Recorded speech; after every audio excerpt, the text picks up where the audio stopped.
Vamos, para a gente preparar, então, o início do nosso evangelho, vamos fazer nossa oração. Então, nós convidamos a todos para esse momento especial do evangelho, também nesse dia especial que a Fátima já destacou.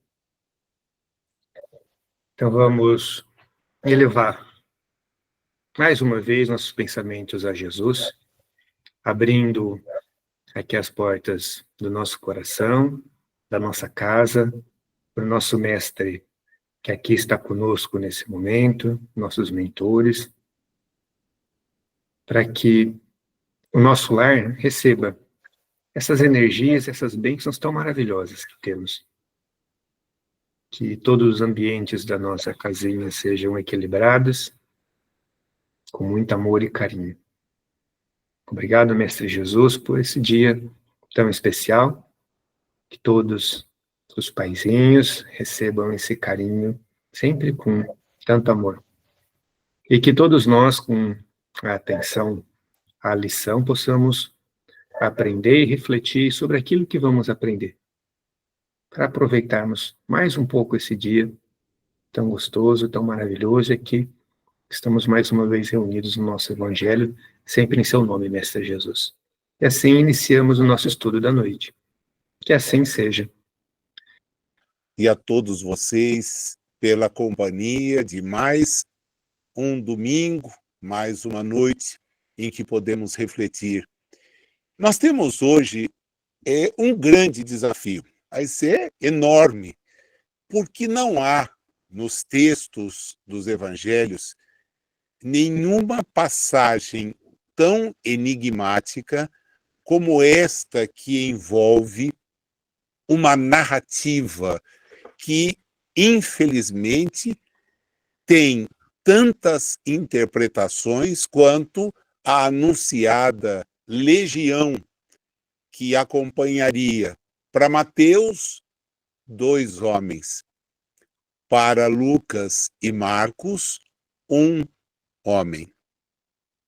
Num lugar que não é passível de identificação.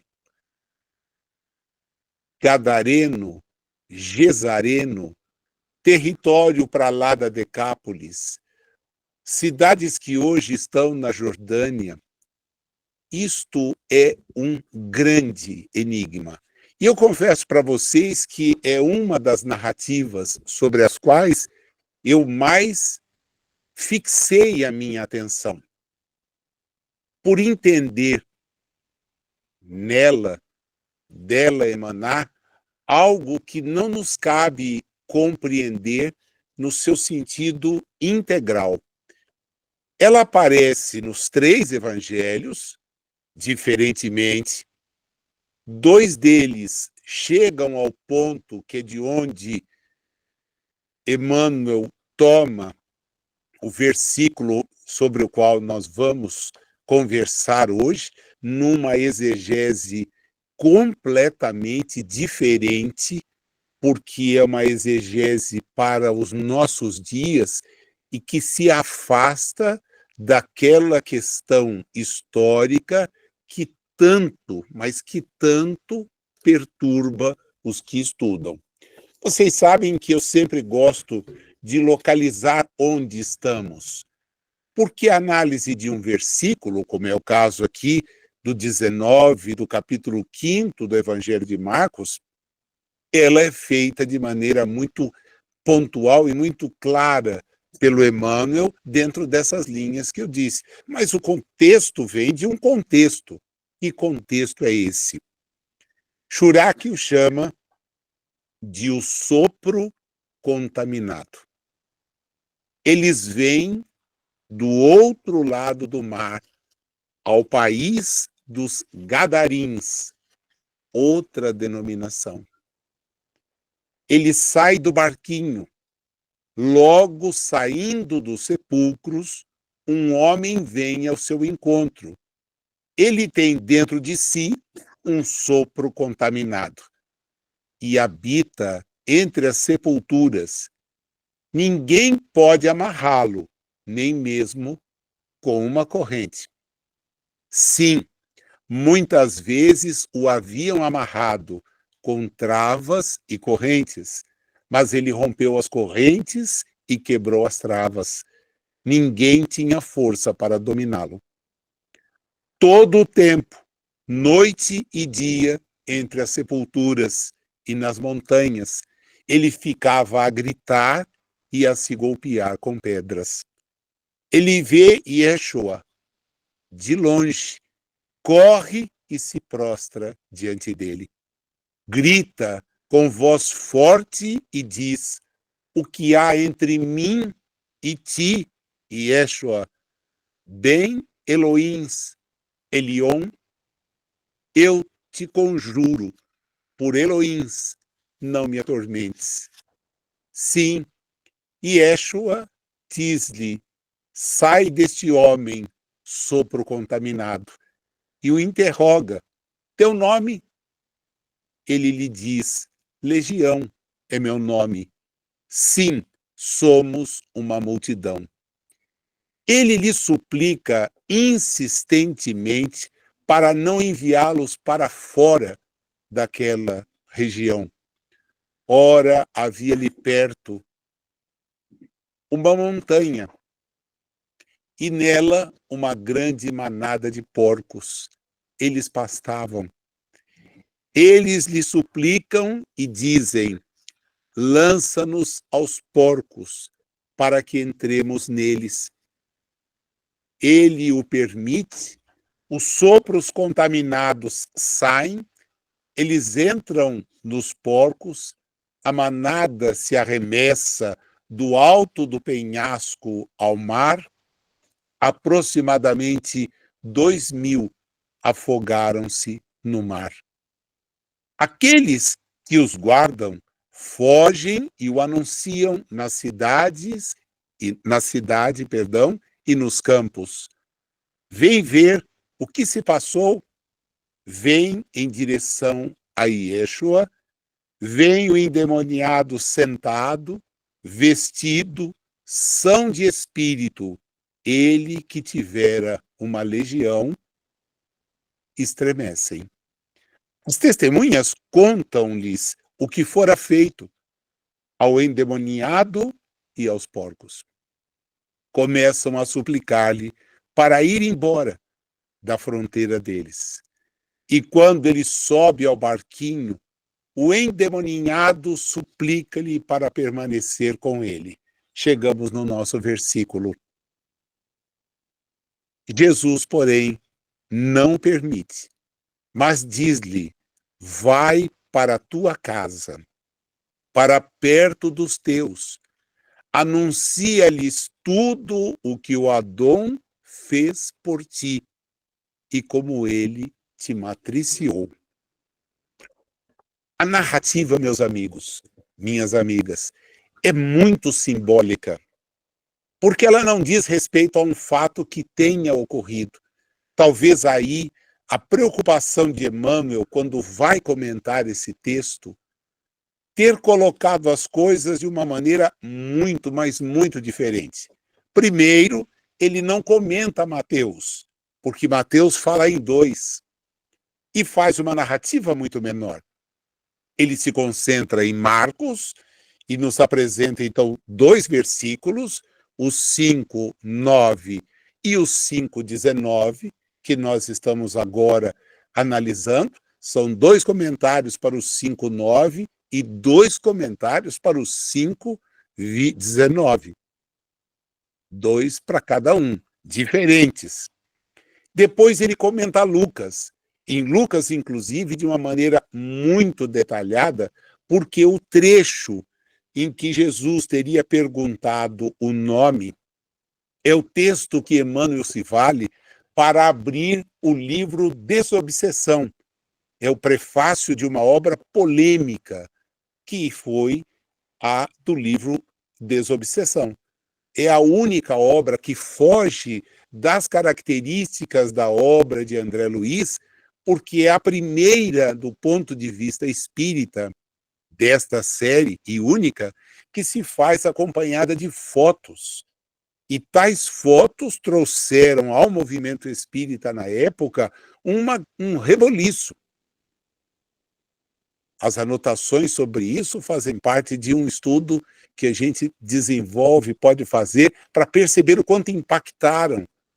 Porque, de repente, nós temos lá uma reunião mediúnica roteirizada. E isto, para os padrões da época da edição do livro, não era algo assim concebível, aceitável. A própria obra de André Luiz, nós já comentamos aqui, recebe muitas ponderações que não são as mais adequadas.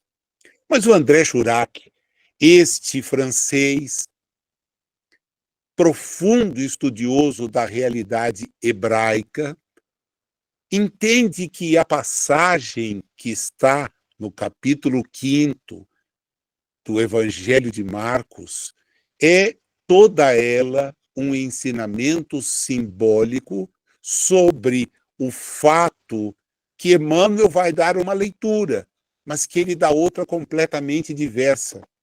Quando Jesus diz aquele homem que ele diz é Israel, não é um homem, não é alguém, assim como legião não é um grupo de espíritos, mas sim é o conjunto de tropas romanas estacionadas naquele lugar, daí esse texto ser um texto atemporal e estar muito mais ligado à dominação romana, que acabou por jogar toda aquela parte em um processo de destruição só terminado no século XIX, depois da Segunda Guerra Mundial. Então, a interpretação do Churac é uma interpretação histórica ligada a Israel. E quando Jesus disse, você não vem comigo, significava mesmo dizer, Israel, você não tem parte daquilo que eu vou fazer no sentido da divulgação. E Israel não endossa a Jesus na condição como o Ocidente o endossa. Não endossava lá e não endossa aqui. Então, a interpretação do Churac é uma interpretação muito cara. Olha, vai para a tua casa, fica na tua casa, anuncia para eles os benefícios que você já tem. E os hebreus se mantiveram fiéis a isso. Se mantiveram fiéis àquilo que já conheciam. Todas as narrativas que estão no que nós chamamos a Vulgata, de onde temos o texto e que estudamos como sendo a Bíblia, etc., não fazem parte do contexto que aquela cultura mantém. Eles não partilham das mesmas ideias. Então, a interpretação que ele dá ao texto que nós vamos estudar é uma interpretação completamente diversa. E por que eu faço questão de mostrar isso? Porque quando a gente vai estudar alguma coisa, é preciso não se bitolar, é preciso ampliar a nossa capacidade de compreensão e ver que a leitura que eventualmente fazemos, e nós vamos seguir a leitura do ponto de vista espírita, mas ela não é exclusiva. E nem podemos ter a pretensão de dizer que a que temos é a única correta. Nós temos que entender as coisas. O Espírito está para agregar. Conhecereis a verdade. É necessário ir devagar, entendendo contextos, porque esses textos que não são iguais, não são a reprodução de um mesmo fato. Eles são textos que têm narrativas a depender daquele que as apresenta. E nós temos que ver quem escreve para quem. E os 4 textos evangélicos apropriados por Jerônimo não são os únicos reunidos. À nossa disposição para estudo são mais de 70. E tem episódios similares, mas porém muito distintos. Então é importante que a gente reflita. Emmanuel se vale naquela abertura do livro Desobsessão, que eu recomendo que vocês façam, tá? É o prefácio. Emmanuel é autor de prefácios lindíssimos. E ele chama aquele livro de um livro diferente. Ele diz assim, olha, é graças a Kardec que a gente pode olhar um episódio desse e chegar à conclusão, como está em O Evangelho segundo o Espiritismo, item 6 do capítulo 12, que o amor aos inimigos é o que impera. Porque os espíritos que mantêm entre si rivalidades, que não se perdoam, assumem a característica da perversidade, porque não se despojaram dos instintos materiais. Jesus conversa com ambos. Conversa com o médium, mas também conversa com a entidade obsessora. E a ambas oferece a possibilidade do diálogo, que ele diz é o norte que a doutrina espírita trouxe. O do diálogo, na tentativa de oferecer a ajuda, mas que não prescinde da nossa própria ajuda. Esta é uma constante no ensino espírita, que os espíritas muitas vezes não compreendem. Nós recebemos esclarecimentos para crescermos. É este o propósito da doutrina, é este o propósito de Jesus. As leituras equivocadas que fizemos e ainda insistimos em fazer são fruto da nossa ignorância, dos nossos equívocos. O caminhar, como deixam claros os espíritos, é algo que devemos fazer com os nossos próprios pés, com o nosso próprio esforço, sem esperar outra coisa que não seja a chance de parar, de refletir e de tomar atitudes, que devem ser atitudes como essa. A influenciação, nós a dispensamos e nós as recebemos. Pode ser uma influenciação simples, mas pode ser um caso que narra, como está narrado no texto de Marcos, uma influenciação até massiva a incidir sobre alguém. É por isso que a interpretação feita pelo Churac e por outros, não só estudiosos do judaísmo, mas também do catolicismo, também do protestantismo, porque pegam na parábola várias incoerências. Primeiro, a do lugar, que eu já destaquei. O lugar não existe. Não há esse lugar nominado. E a confusão dos que o apresentam deixa isso muito evidente. Segundo, nos fala da existência de pastagem de porcos, algo que não é prática usual. Os porcos são mantidos, como está no relato, por exemplo, do filho pródigo, em lugares reservados. São cevados para engordar, não são levados ao campo. Ovelhas, cabritos, bodes são campestres. O porco não. O porco não. Terceiro ponto de dificuldade. Não há na região do mar descrito nenhuma montanha. Não há montanha. Então, nada precipitaria de um monte? Não. O território é plano. As colinas de Golã, que é para onde se aponta presentemente essa localização, estão distantes. Então, não há nada ali. O lugar é eminentemente plano. Então, as narrativas são confusas.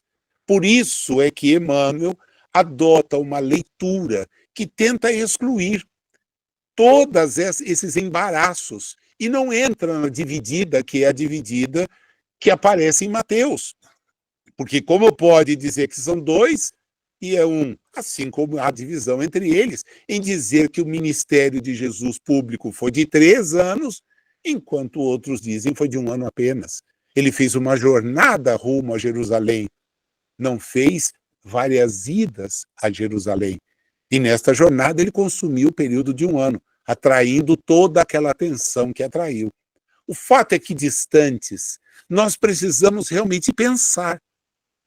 E pensar naquilo que a doutrina espírita oferece. E o que é que Emmanuel nos oferece? Olha, nem se a gente tivesse por sorteio, por fixação prévia, né? Não é, um escalonamento, nós não poderíamos ter um texto mais apropriado para uma data que é comercial, sobre a qual nos congratulamos, conversamos, nos lembramos, e que diz respeito àquela que é a responsabilidade dos que assumem como espíritos reencarnados a paternidade e a maternidade. Porque Emmanuel nos manda voltar para casa, como Jesus disse àquele homem, o Shura que entende que é Israel, volta para o que é seu, não há como participar aqui, e aí a gente vai entender a presença de Paulo, que sai de Israel para levar aquilo para quem não era de Israel. Os apóstolos diretos de Jesus não fizeram isto, continuaram a divulgar a sua mensagem onde ela havia sido rejeitada, onde ela havia sido recusada. Paulo faz diferente, e depois é seguido por Pedro, que também vai a Roma. Eles vão levar para outro continente, para outro contingente. Então, olha como é bonito o quadro, porque agora, o que Jesus disse, talvez para Israel, o que Emmanuel nos lê é: nós temos que nos voltar para os que estão ao nosso lado. É para eles que nós devemos mostrar os benefícios que recebemos. Então, aquele espírito que reencarna, trazendo a tarefa da paternidade, da maternidade, como uma tarefa espinhosa por ser carregada, porque exige de nós muito mais do que o desejo, nos cobra o exemplo. Nossos filhos não querem palavras, querem exemplos. Por isso é difícil convencê-los, porque somos falíveis. Somos homens, mulheres, espíritos em evolução. E a eles temos que dar as nossas atitudes. Então, é onde Emmanuel chega. Se você foi beneficiado, e era o caso daquele espírito hipotético ou real. O fato é que ele é beneficiado. Ele que ninguém retinha, ele que ninguém amarrava, ele que ninguém conseguia atacar, ele se vê de uma hora para outra transformado. O poder moral da conversa, a altura espiritual de Jesus torna isso para nós plenamente compreensível.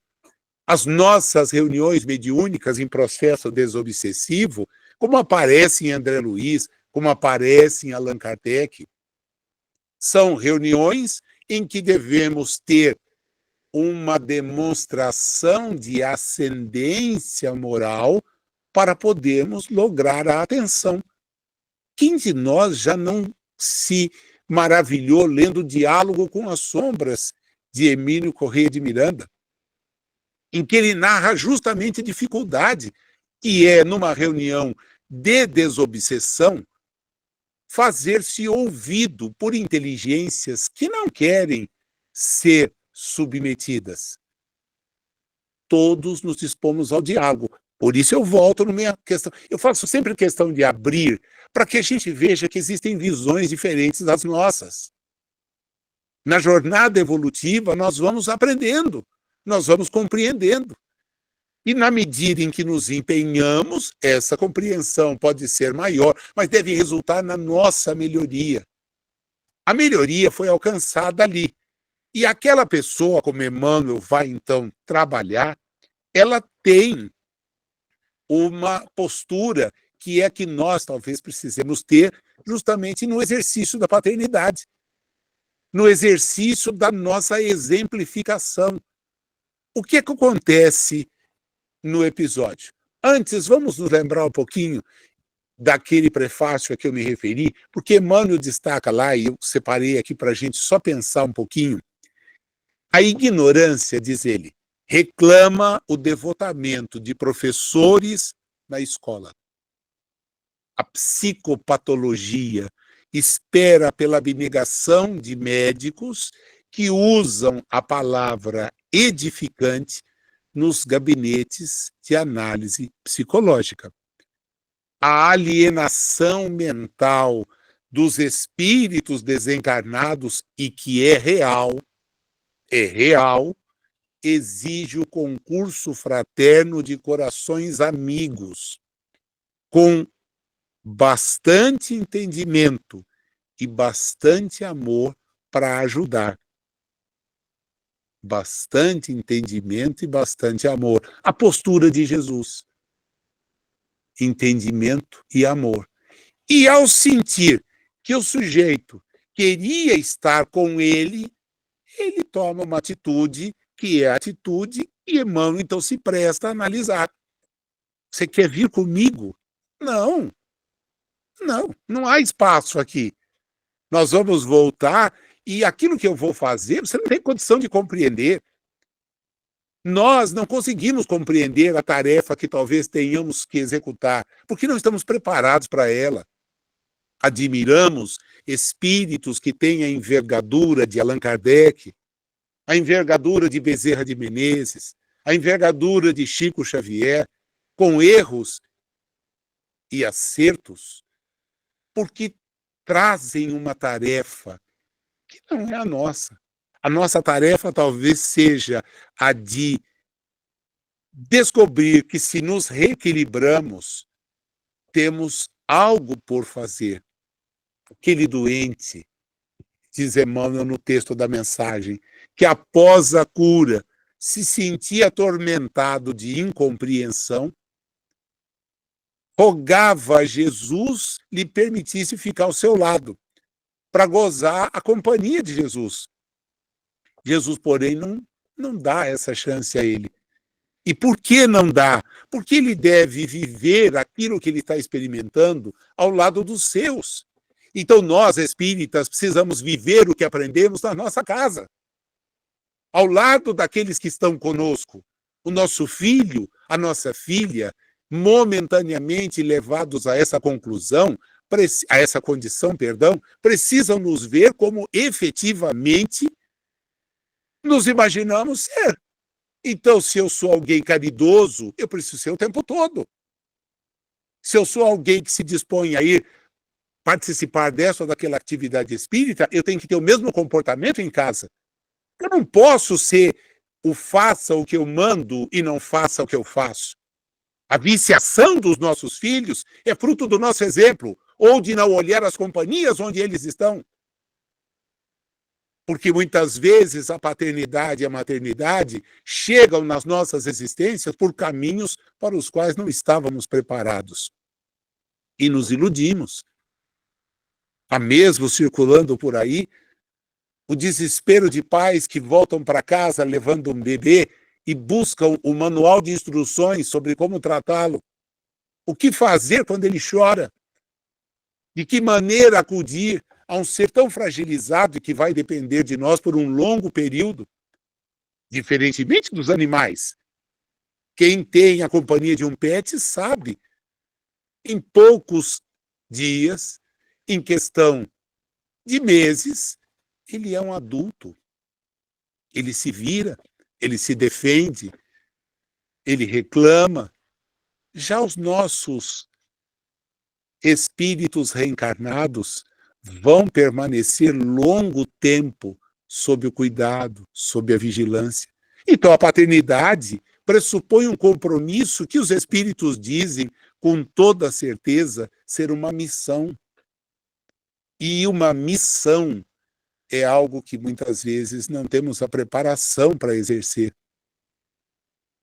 Demandamos tempo. E hoje, quando olhamos para trás, eu faço isso com orgulho de ter a companhia de espíritos tão queridos como Davi, Renato, Rubens.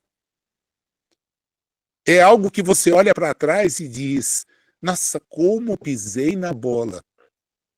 Como podia ter feito melhor. São ótimos os três, muito mais do que merecia ter eu de companhia.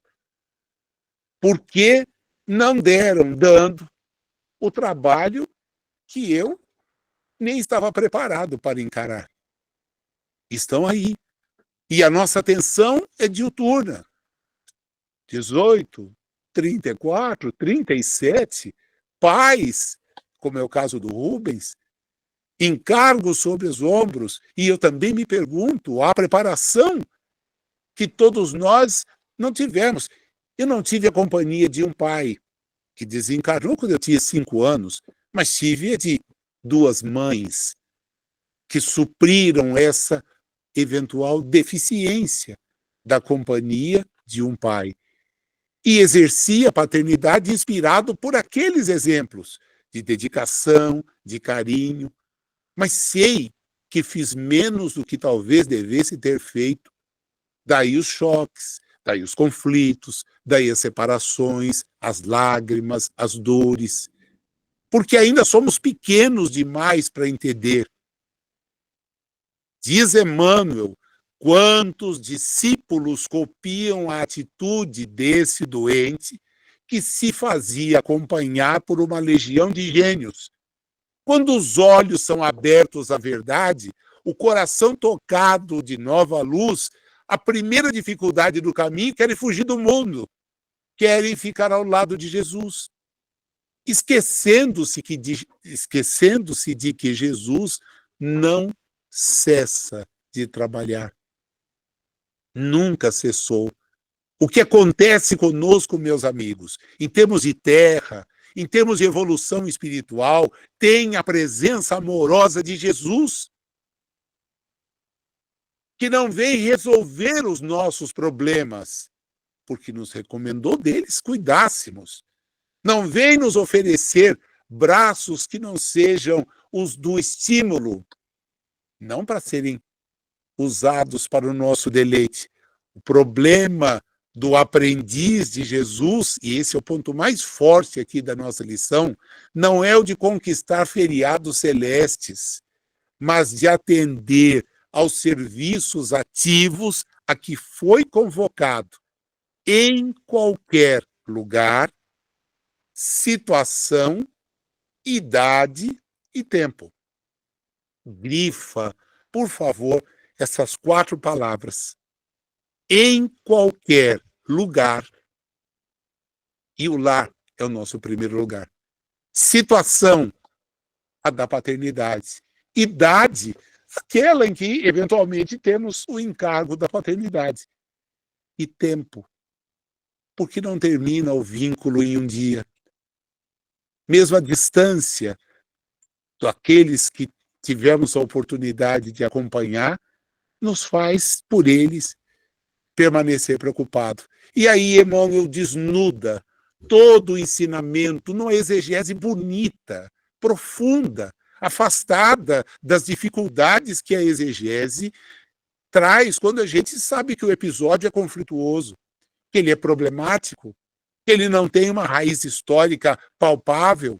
Nós estamos falando de Jerusalém, e um território, as inverdades aparecem, mas há a realidade de alguém que foi beneficiado, como eu fui, como nós somos, por um conhecimento completamente diferente. Não tem temor no ponto de vista espírita, tem luz, tem claridade. E essa claridade exige que a gente atue. Onde? Junto daqueles que estão conosco na caminhada. Se não possuis a família direta, possuis a indireta. Se você não tem parentes, você tem vizinhos, tem companheiros. Anuncia. Olha que linda essa recomendação. Anuncia os benefícios que o conhecimento te trouxe. A salvação é isso, é o conhecer. Anuncia exibindo a própria cura. Quem demonstra a renovação de si em Jesus, habilita-se a cooperar na renovação espiritual dos outros. Agora faça o que eu faço. Então, nossos filhos nos esperam espíritas dentro de casa. Querem o nosso exemplo de bondade, de caridade, de serviço ao seu lado. sendo para eles o espelho, aqueles onde eles podem se mirar e encontrar coerência. É isso que o Espiritismo nos pede, meus amigos e minhas amigas, coerência. Coerência. A verdade que já conhecemos pede de nós transformação, pede de nós modificação. É fácil, com toda a sinceridade, que a amizade que tenho com muitos de vocês permite? Não é. É muito difícil.